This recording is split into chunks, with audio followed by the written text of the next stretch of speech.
Lorsqu'on parcourt l'ouvrage, c'est vrai que ce qu'on peut avoir comme sentiment au finish, hein, oui, c'est que il y a un homme, vous parlez d'un homme qui imbute sa personne, oui, des égos surdimensionnés entre autres. Hélas. Mais lorsque on prend un ou deux exemples dans justement l'ouvrage que vous avez écrit, le sentiment qu'on peut avoir, c'est que ce n'est pas tout à fait cela. Je prends le cas, par exemple, de l'humilité. D'ailleurs, je crois que c'est vous, quelqu'un qui l'a dit dans l'ouvrage, Samuel Eto'o-Fils, lorsqu'il fonce, c'est comme un éléphant dans un magasin de porcelaine. Oui. Mais vous reconnaissez vous-même, et beaucoup également le reconnaissent, Samuel Eto'o-Fils, lorsqu'il vous fait profil bas, il le fait. Vous allez peut-être dire qu'il calcule, mais tout le monde se souvient que le 27 mai 2023, à l'hôtel Hilton, au cours de l'Assemblée générale d'Africafoot, il a reconnu, n'est-ce pas, d'avoir fait une erreur en essayant de faire passer le mandat de 4 à 7 ans. Et il a rappelé au comité exécutif, je crois à l'Assemblée générale, qu'on ne change pas les règles de jeu en cours de match. Ça, c'est à mettre à son actif. Oui, sauf que, en réalité, pour finir sur cet élément-là, avant que je n'oublie très rapidement, il ne l'a pas fait, il l'a fait à son corps défendant. Il avait... Ça devient subjectif, ça? Non, c'est factuel. Il avait sur le dos une lettre de la FIFA qui lui demandait de modifier très rapidement cette affaire. Donc c'est à son corps défendant qu'il est revenu sur cette décision. Il avait envoyé des membres de son comité exécutif dans les médias pour défendre, et ça c'est extraordinaire, chaque tyran a toujours ses intellectuels, pour défendre l'idée du passage du mandat de 4 à 7 ans. Les gens nous ont même fabriqué des exemples de pays où on a fait la même chose. C'est à son corps défendant qu'il est finalement revenu sur cette décision. Mais si on reconnaît que ça c'est la secrétaire générale de la FIFA lui a envoyé une correspondante pour dire que c'était pas possible et qu'il fallait qu'il revienne là-dessus. Donc il ne pouvait pas s'amuser, il allait au casse-pipe s'il continuait. Autre chose, toujours en rapport avec... Est-ce qu'aujourd'hui, Jean-Bruno Tanguy, oui, vous reconnaissez quand même à Samuel Eto'o-Fils, pendant les 2 années oui, qui vient de passer à la fédération, un certain nombre de faits positifs? Oui, oui. Par exemple, une fois qu'il est arrivé à la tête de la Fédération camerounaise de football, on a vu un homme engagé qui était un peu partout. Il a relancé le championnat. Pas que le championnat ne se jouait pas, mais il a relancé le championnat avec une formule de play-off qui a été très très appréciée. Vous avez vu la première finale qui s'est jouée avec une foule extraordinaire. On a organisé une finale avec une parade artistique digne de la finale de la Coupe d'Afrique des Nations ici à Yaoundé au stade Olembe. Ça, c'était très très bien. Deuxième chose, il a relancé la distinction du Ballon d'Or. Ça, c'est très très bien.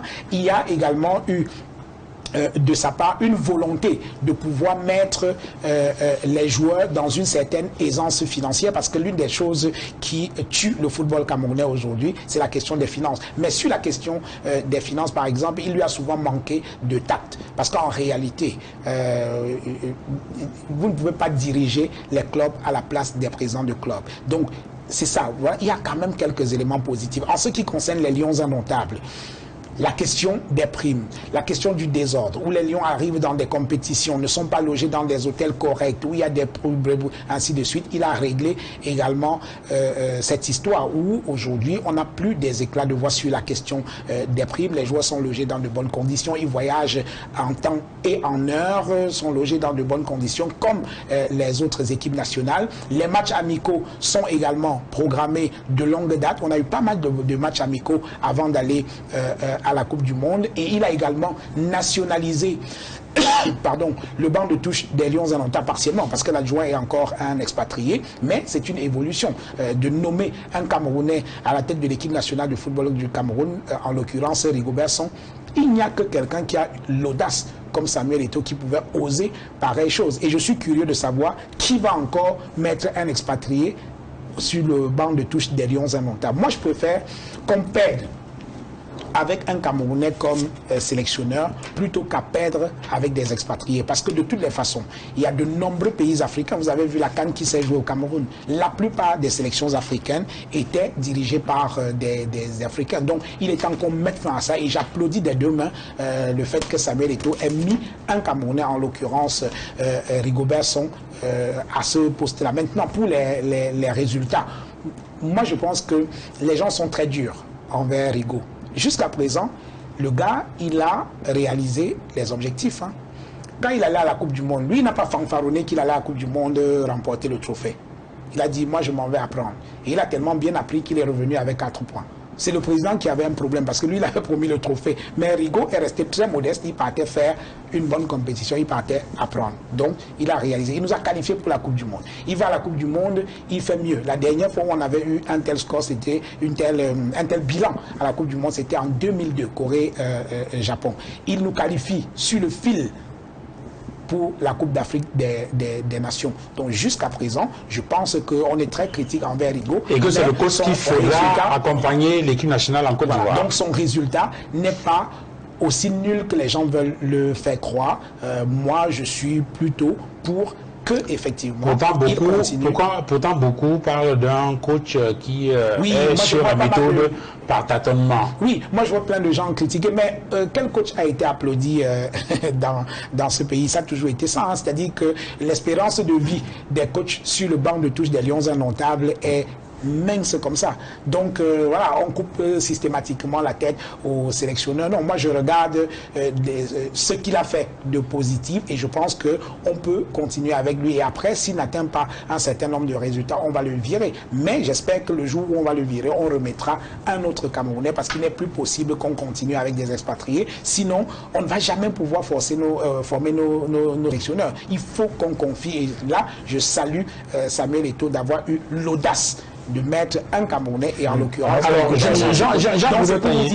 moi je ne lui trouve pas que des choses négatives. Il y en a beaucoup, mais il y a quand même quelques minces choses positives, même si le bilan 2 ans après me semble quand même je m'en voudrais de vous laisser partir sans vous poser cette question en rapport avec l'appréciation que vous portez sur Samuel Eto'o fils. Oui. Pour ceux qui ont déjà acheté l'ouvrage, à la page 50 vous indiquez, je prends cet extrait, Eto'o a aussi des défauts. Oui. Beaucoup. Il est rempli de lui-même et n'a jamais été une personnalité qui rassemble. Il est parfois arrogant, belliqueux, brutal, impulsif, rancunier, hostile à la moindre critique, totalement inapte à la moindre remise en question de lui-même. Il a souvent été mêlé à des scandales, y compris des mœurs, etc. On ne garde pas un joli souvenir de ces années de capitaine, des liens indomptables. Le plus grave, il n'a aucune expérience managériale connue. Il va aussi traîner comme un boulet le soutien qu'il avait accordé à Sédou Bobo-Diouf, entre autres. Oui. Ça, c'est à la page 50. Oui. En revenant à la page soit 56, vous dites ceci. Dans le préambule de son programme, Samuel Eto'o fils s'est dit privilégié d'être en position d'apporter au Cameroun ce qu'il lui a donné. Plus loin, vous dites, il met en avant son expérience de joueur de haut niveau, sa connaissance des arcanes du football mondial, son carnet d'adresses, une solide formation dans le management des organisations sportives, une vision globale innovante du monde de demain susceptible d'améliorer la gouvernance de nos instances. On a le sentiment que ça fait 2 choses différentes. Alors, de 2 choses l'une.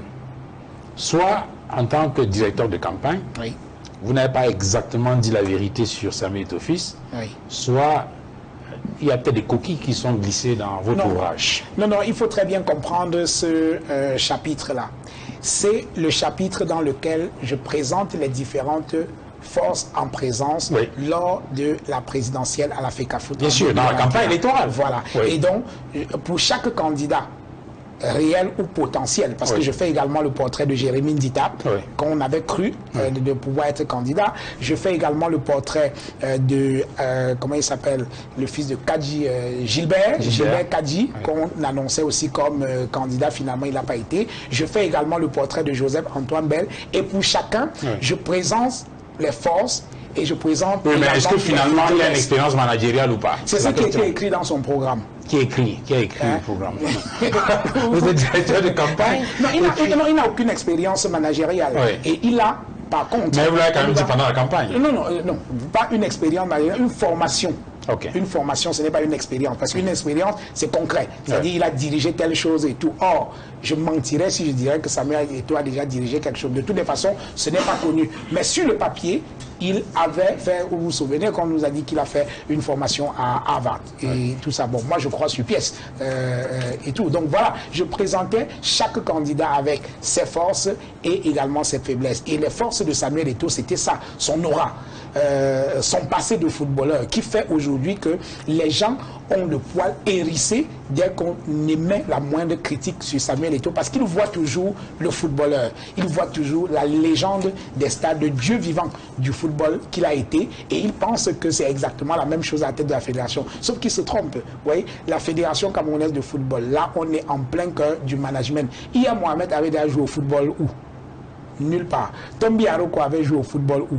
Nulle part. Pourtant, il a dirigé la Fédération camerounaise de football. Et je pense qu'aujourd'hui, pour l'avenir, parce qu'il faut qu'on tire les conclusions de tout ça, pour l'avenir, pour moi, ce qui me semble être le bon profil pour diriger la Fédération camerounaise de football, c'est sortir un peu de ce slogan que j'ai trouvé un peu pas très intelligent, du football au footballeur. Non, il faut laisser ça. Ia Mohamed avait joué au football nulle part. Et il ne faut pas que des gens qui n'ont pas des emplois viennent à la tête de la FECAFOOT. Parce qu'ils deviennent nuisibles.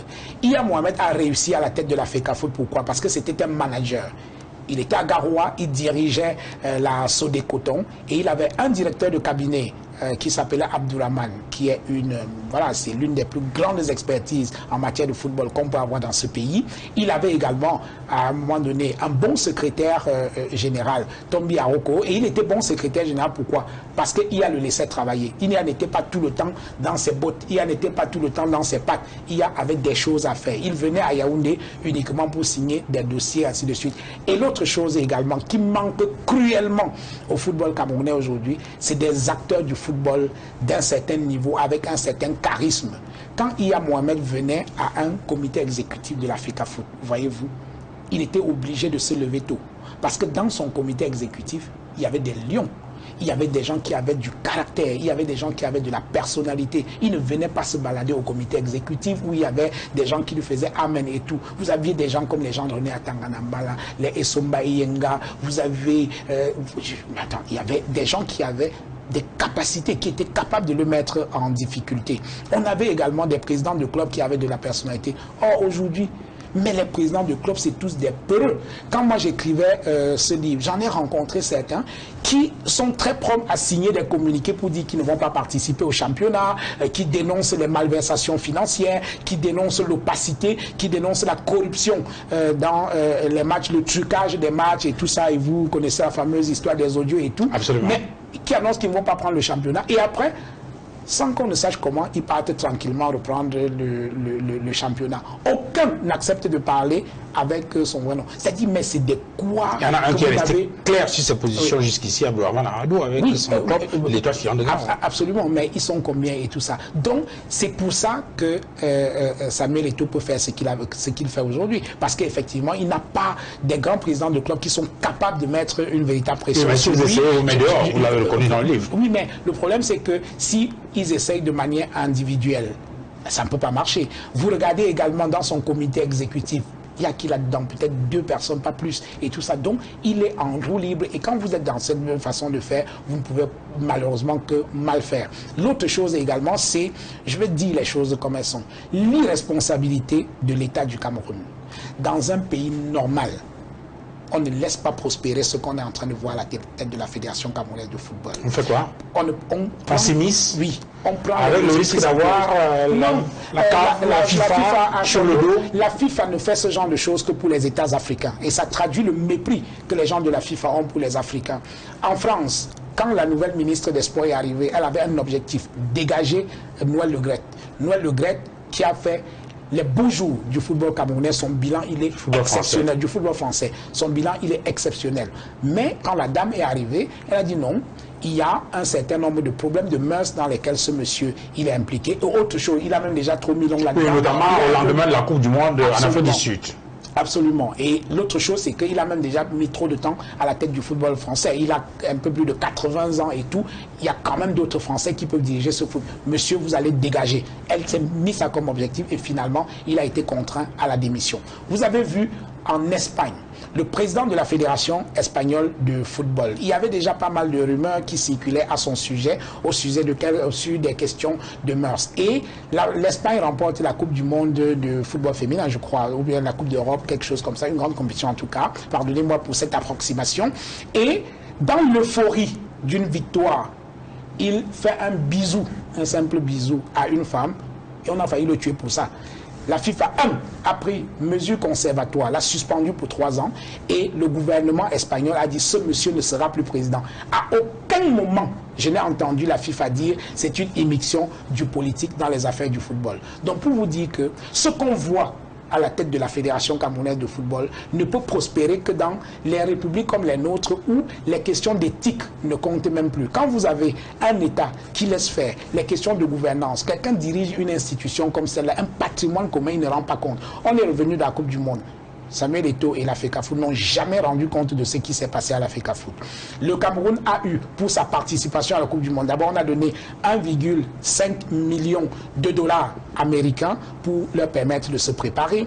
Après, pour la participation, toutes les équipes qui participaient au premier tour ont reçu 9 millions de dollars américains.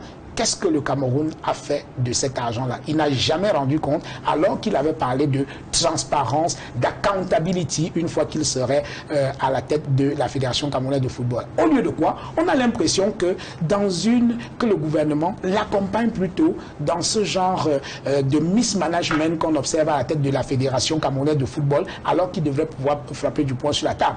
Et on comprend aisément qu'en fait, il est difficile pour des gens qui ne sont pas eux-mêmes des parangons de l'éthique, de la bonne gouvernance, d'une certaine redevabilité, qu'ils se sentent un peu mal à l'aise de pouvoir chercher noise à quelqu'un qui fait exactement comme eux. Et c'est dommage. Et ce sont les acteurs du football et les Camerounais qui vont pleurer de ce qui est en train de devenir leur football. Parce que les dettes sont en train de s'amonceler par des fautes personnelles du président de la Fédération camerounaise de football. Et les acteurs du football, ceux qui aiment encore le football, leur principale hantise aujourd'hui, c'est qu'est-ce qu'on va faire quand il ne sera plus là.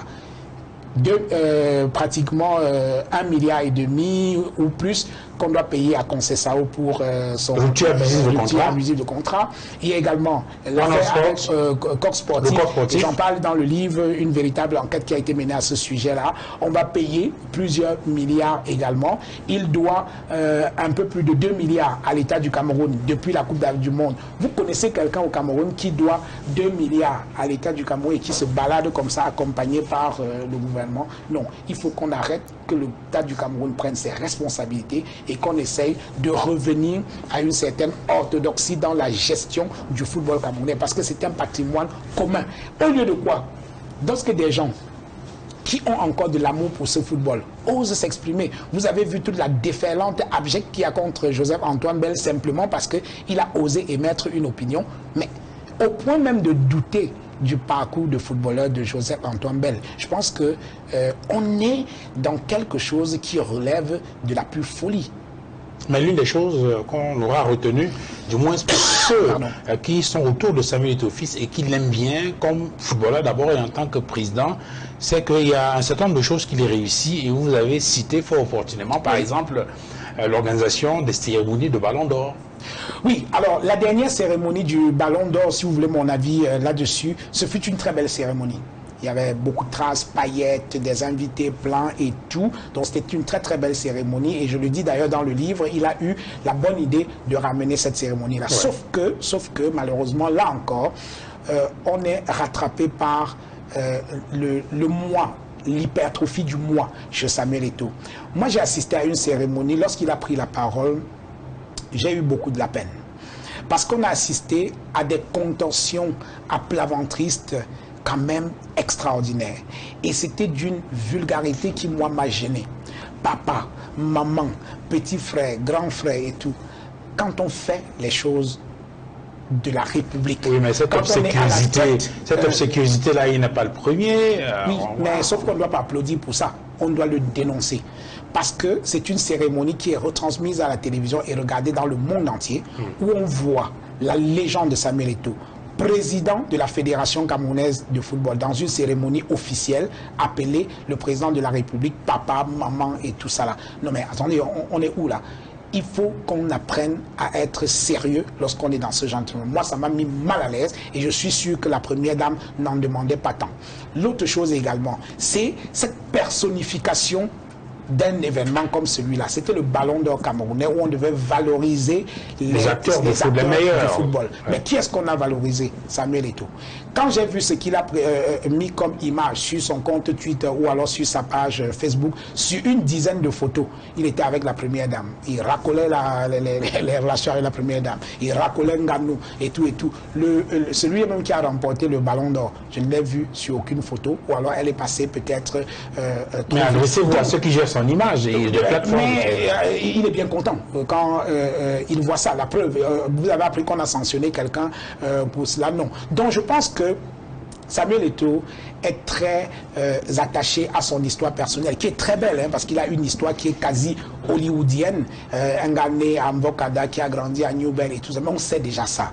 C'est-à-dire qu'on est fatigué, ça devient un peu barbant de devoir rappeler ça tout le temps. Qu'il laisse les enfants écrire leur propre histoire, qu'ils racontent également leur truc. C'est-à-dire ce storytelling permanent où on nous rabâche les oreilles avec son histoire déjà connue et qui est très belle, soit dit en passant. À un moment donné, ça fatigue les gens et ça, c'est la tâche que j'ai trouvée dans cette cérémonie. L'idée, elle était magnifique, mais en fin de compte, on voit une espèce de Samuel Eto'o show qui n'est pas de nature à pouvoir. Moi, je trouve ça, c'est trop petit. Excusez-moi. And the controversy of a car given to winners of Ballon d'Or, the car was not given. Yes, oui, moi également j'ai assisté à cette controverse, mais je ne peux pas en dire quelque chose simplement parce que je n'ai pas le fin mot de l'affaire. Est-ce que les voitures, les BMW, je crois, avaient été effectivement promises, les voitures aux vainqueurs du Ballon d'Or? J'ai des doutes. Il y en a qui montrent un certain nombre de documents dont je ne peux pas garantir l'authenticité pour dire que la FECAFOOT avait promis d'offrir ces voitures-là aux joueurs et qui parlent d'une arnaque. Personnellement, je ne peux pas me prononcer là-dessus parce que je n'ai pas des éléments, je n'ai pas des faits qui me permettent de penser qu'effectivement, on a voulu offrir ces voitures aux joueurs, enfin, qu'on avait promis d'offrir ces voitures aux joueurs et on n'a pas finalement réalisé cette promesse. Donc, j'aurais du mal, pardonnez-moi, à me prononcer sur cette affaire parce que je n'ai pas le fin mot de l'affaire. There was something I wanted to ask since the program is extended. Just, I want to know if it's an act. There was something that Eto'o promised at the start in the course of the campaign. Yeah. Now, he's having difficulties implementing it, that of upgrading or changing the financial status of players in Cameroon. Yeah. There were much announcements of players of the League One to earn about these hundreds of thousands, players of the League Two to earn this money. Is there an act? Is it possible for this? Does he actually intend to do it? Non, l'intention était bonne d'exiger que les footballeurs des championnats d'élite au Cameroun aient des salaires. Pour moi, l'intention est bonne parce qu'en fait, ceux qui offrent le spectacle, ce sont les joueurs et ils doivent être payés. Sauf qu'il y a eu une erreur à ce niveau-là. Ce n'est pas bien de venir claironner que désormais les joueurs auront 200 000 francs de salaire et sur cette base-là, les gens disent depuis que Samuel Eto'o est là, les joueurs sont très contents et les présidents de club sont ceux qui sont fâchés. C'est faux. Pour une raison qui est toute simple. C'est un peu comme si l'État du Cameroun décide aujourd'hui que le SMIC au Cameroun, ce sera 200 000 francs CFA. C'est bien, on peut annoncer ça. Mais dans les faits, vous faites comment? Vous faites comment pour venir vous arranger pour que Duval Fangwa paye sa ménagère à 200 000 francs? Non, c'est une intention. Et après, maintenant, dans la matérialisation de cette affaire, c'est un problème. Et j'en parle également dans le jour où j'ai enquêté, il y a pas mal de clubs qui ne réussissent pas encore à payer. Et l'autre chose que Samuel Eto'o doit savoir, c'est que le rôle d'un président de la fédération n'est pas de venir diriger des clubs. On fixe un cadre. C'est-à-dire son rôle, c'est d'aller chercher des sponsors qui vont venir. Et ça, c'est ce qu'il avait promis. Diriger le football camerounais avec énormément de faire ruisseler sur le football camerounais. Et tout le monde a cru au son carnet d'adresse, son entre-gens. Bien sûr. Mais au finish, on ne voit pas grand-chose. Hein, parce que quand je regarde les sponsors de la Fédération camerounaise de football, il n'y a pas grand-chose qui est augmenté. Ce sont les sponsors traditionnels et certains sponsors qui étaient déjà en négociation très avancée avec Seydou Mbonjoya et que Samuel Eto'o est venu conclure. Et c'est factuel. Par exemple, MTN. Guinness était déjà là. Guinness Super League, ça c'est Seydou. Ça c'est l'idée de Seydou. L'idée même d'avoir un salaire aux joueuses, c'est Seydou qui a négocié ça avec Guinness, qui a eu du mal à s'engager parce que l'image de la Fédération camerounaise de football était sérieusement écornée. Et quand vous avez une multinationale comme Guinness, c'est des gens qui ne s'engagent pas lorsqu'ils ont le sentiment que leur image va être brouillée avec les querelles et puis des problèmes de management et de gouvernance qui règnent dans une institution. Donc Seydou a réussi à faire venir Guinness. Il était en pourparlers et Samuel, effectivement, a réussi avec MTN.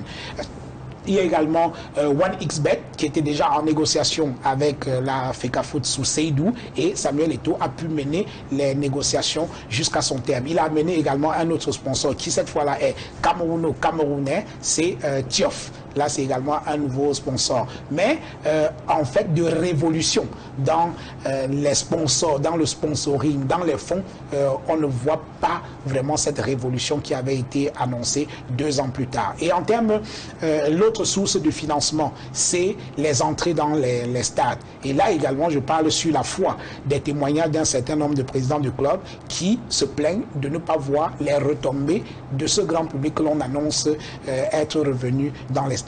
Donc, il y a comme cela, voyez-vous, dans le fonctionnement de la Fédération camerounaise de football aujourd'hui, de gros problèmes de gouvernance. Et ça me gêne profondément parce que c'est là-dessus que nous avons battu campagne. Yes. Nous venions pour améliorer, c'est écrit noir sur blanc dans le projet, la gouvernance dans le football, une certaine transparence dans la gestion des fonds. Or, les présidents de clubs, les acteurs du football se plaignent d'une extraordinaire opacité qui régnerait dans le football camerounais. Let me just ask you, with your permission, one last question. The question is this. You have painted it clear. It looks like there is anarchy at the level of FECAFOOT. Yes. Now, do you think that this laissez-faire attitude of the government of Cameroon vis-à-vis the anarchy is thanks to the political affiliation of Samuel Eto'o or the apparent political affiliation? Bon, je ne connais pas quelle est son affiliation politique, hein, parce que ce n'est pas un militant du RDPC ni d'aucun autre parti politique, pas à ma connaissance. Mais je pense qu'en fait, ça n'a rien à voir avec une quelconque appartenance politique ou non. C'est un laxisme de la part du gouvernement tout simplement qui n'arrive pas à jouer son rôle. Et peut-être parce que les gens ils ont peur, ou alors peut-être que les gens ils se regardent simplement dans la glace. Ils disent mais nous-mêmes nous ne sommes pas des parangons de la bonne gouvernance. Pourquoi est-ce qu'on irait chercher noise à quelqu'un sur ce cas-là précisément alors que nous ne sommes pas nous-mêmes des exemples?